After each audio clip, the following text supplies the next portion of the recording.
சற்று முன் கிடைக்கப்பெற்ற மிக முக்கியமான செய்தி ஒன்று வெளியாகி உள்ளது. திராவிட முன்னேற்றக் கழகத்தின் மிக முக்கியமான கூட்டணி கட்சியான விடுதலை சிறுத்தைகள் தற்பொழுது தமிழக வெற்றிக் கழகத்துடன் கூட்டணி பேச்சுவார்த்தை நடத்தப்பட்டு வருவதாகவும், திமுகவில் இருந்து முழுமையாக விடுதலை சிறுத்தைகள் கூட்டணியிலிருந்து விலகுவதாகவும், ஏற்கனவே விடுதலை சிறுத்தை கட்சியின் மிக முக்கியமான நிர்வாகியாக இருந்த ஆதவ் அர்ஜுனா அவர்கள் தமிழக வெற்றிக் கழகத்தின் மிக முக்கியமான பொறுப்பில் இருக்கிறார்.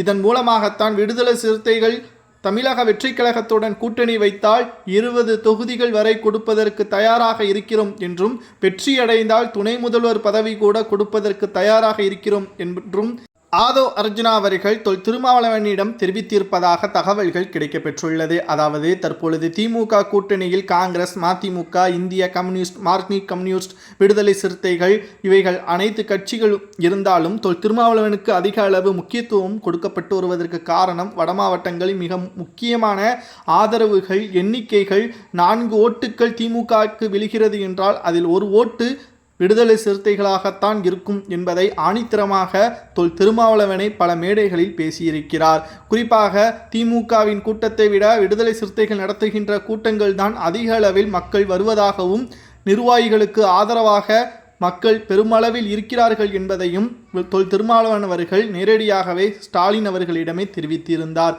கடந்த சட்டசபை தேர்தலில் 6 தொகுதிகள் கொடுக்கப்பட்டது. அதில் 4 தொகுதிகள் விடுதலை சிறுத்தைகள் வெற்றியடைந்தது என்பதும் குறிப்பிடத்தக்கது.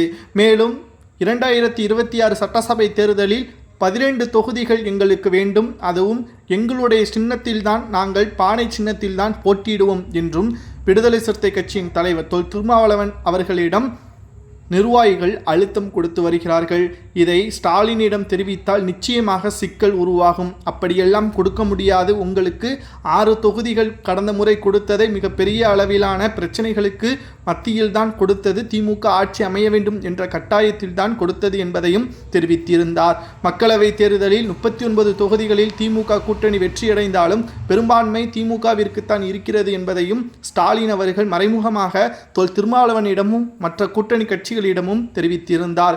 இந்த நிலையில்தான் தமிழக வெற்றி கழகத்தில் இணைந்துவிட்டால் துணை முதல்வர் பதவி கூட கொடுப்பதற்கு விஜய் தயாராக இருக்கிறார் என்று ஆதவ் அர்ஜுனா அவர்கள் திருமாவளவனிடம் ரகசியமாக தெரிவித்திருப்பதாகவும், விடுதலை சிறுத்தைகள் தமிழக வெற்றி கழகத்துடன் கூட்டணி வைக்குமேயானால் நிச்சயம் திமுக கூட்டணி சுக்குநூறாக உடையும். ஏனென்றால் காங்கிரஸிலும் தற்பொழுது திமுக எம்பி திருச்சி சிவா அவர்கள் பிரச்சனையின் காரணமாக காங்கிரசும் தற்பொழுது தமிழக வெற்றி கழகத்தின் கூட்டணிக்கு பேச்சுவார்த்தை அடித்தளம் போட்டுவிட்டது. மறுபக்கம் கம்யூனிஸ்டும் போராட்டத்தை நடத்தி வருவதும் குறிப்பிடத்தக்கது.